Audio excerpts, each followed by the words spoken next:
സങ്കടകരമായ ഒരു വാർത്ത നേരത്തെ പുറത്തു വന്നിരുന്നു. കൊല്ലത്ത് ബൈക്ക് അപകടത്തിൽ 2 മരണം. ബൈക്ക് യാത്രക്കാരൻ രാമൻകുളങ്ങര സ്വദേശി അനൂപും കാൽനട യാത്രക്കാരൻ പശ്ചിമബംഗാൾ സ്വദേശി ഗോവിന്ദാസുമാണ് മരിച്ചത്. ഗോവിന്ദാസിന്റെ മകൻ പരിക്കേറ്റ് ചികിത്സയിലാണ്. അതിനിടെ ബൈക്കിലെത്തിയ യുവാവിന് ചികിത്സ നൽകാൻ വൈകിയെന്നാരോപിച്ച് സുഹൃത്തുക്കൾ കൊല്ലം ജില്ലാ ആശുപത്രിയിൽ അക്രമം നടത്തി.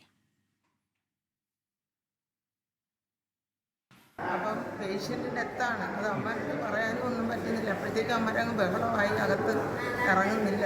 അങ്ങനെ സുഹൃത്തുക്കൾ പാതിരിയിൽ നിന്ന് ഞാൻ അകത്ത് നിൽക്കുമായിരുന്നു. അപ്പോൾ അകത്ത് ലേഡീസ് സ്റ്റാഫുകൾ ഒരുപാടുണ്ട്. അപ്പം നമ്മൾ സെക്യൂരിറ്റികൾ അകത്ത് നിൽക്കണം, അവരെ അമ്മമാരെ ആക്രമിച്ചാൽ. അങ്ങനെ അകത്ത് നിൽക്കുമ്പോഴും ഒരു ഗ്ലാസ് ഇടിച്ച് പൊട്ടിച്ച് ആ പാളി മൊത്തത്തിൽ വന്നിട്ട് ഇവിടെ ഇങ്ങനെ കാണിച്ചങ്ങ് ഇവിടെ പോയി. അരുൺരാജ് വിവരങ്ങളുമായി ചേരുന്നുണ്ട് കൊല്ലത്ത് നിന്ന്. അരുൺരാജ്, ബൈക്ക് ഓടിച്ചയാൾക്കും ബൈക്കിൻ്റെ ഇടിയേറ്റ ആൾക്കും ദാരുണാന്ത്യം എന്നുള്ളതാണ് പുറത്തു വരുന്ന വിവരം. എന്താണ് സംഭവിച്ചത്? എന്താണ് ഈ അപകടത്തിന് കാരണം? അതിനുശേഷം ആശുപത്രിയിൽ സംഭവിച്ചത് എന്താണ് അരുൺരാജ്? റീജിത്ത്, ഇന്ന് വൈകിട്ട് 7:30 കൊല്ലം മുക്കാടിന് സമീപം ഈ അപകടം ഉണ്ടാകുന്നത്. ഈ ബൈക്കിലെത്തിയ യുവാവ് കയ്യിൽ നിന്ന് ബൈക്ക് നിയന്ത്രണം വിടുകയായിരുന്നു. തുടർന്ന് ഈ റോഡിലൂടെ നടന്നു പോവുകയായിരുന്ന അച്ഛനും മകനുമായ അതിഥി തൊഴിലാളികളുടെ നേരെ ഈ വാഹനം പാഞ്ഞെടുക്കുകയും അവിടെ വെച്ച് അവർക്ക് പരിക്കേൽക്കുകയും ചെയ്തു. വെസ്റ്റ് ബംഗാൾ സ്വദേശിയായ ഗോവിന്ദദാസ് ആണ് ഇപ്പോൾ മരണമടഞ്ഞിരിക്കുന്നത്.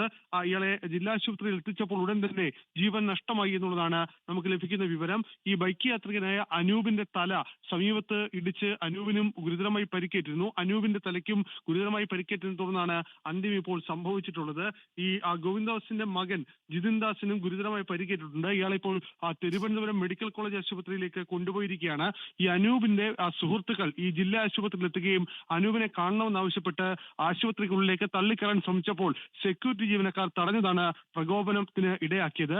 ഇതേ തുടർന്ന് അവർ ഗ്ലാസ്സിൽ അടിച്ചു പൊട്ടിച്ചു. ഈ ചില്ല് അടിച്ചു പൊട്ടിച്ചതിനിടയിലാണ് ഗുരുതരമായ രീതിയിൽ ഹോസ്പിറ്റലിലെ സെക്യൂരിറ്റി ജീവനക്കാരിയായ ഷീലാകുമാരിക്ക് പരിക്കേറ്റത്. എന്തായാലും ഈ സംഭവത്തിന് പിന്നാലെ പോലീസ് സ്ഥലത്തെത്തുകയും ഇപ്പോൾ ക്രമസമാധാന നില പൂർണ്ണമായും ഒരു ശാന്തമായ അവസ്ഥയിലേക്ക് കൊണ്ടുവന്നിട്ടുണ്ട്. പക്ഷേ ഈ അനൂപിന്റെ മരണം അത് ചികിത്സാ നിഷേധമാണെന്ന് ആരോപിച്ച് വലിയ പ്രശ്നങ്ങൾ ഈ അനൂപിന്റെ സുഹൃത്തുക്കൾ ഉണ്ടാക്കിയിരുന്നു.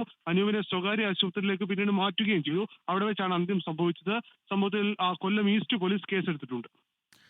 അരുൺരാജ് കൊല്ലത്ത് നിന്ന് വിശദാംശങ്ങൾ പങ്കുവയ്ക്കുകയായിരുന്നു. വാഹനാപകടത്തിൽ 2 പേർക്ക് ജീവൻ നഷ്ടമായി. ബൈക്കിലെത്തിയ അനൂപ് എന്ന യുവാവിന് ചികിത്സ നൽകാൻ വൈകിയെന്നാരോപിച്ച് സുഹൃത്തുക്കൾ കൊല്ലം ജില്ലാ ആശുപത്രിയിൽ അക്രമം നടത്തി.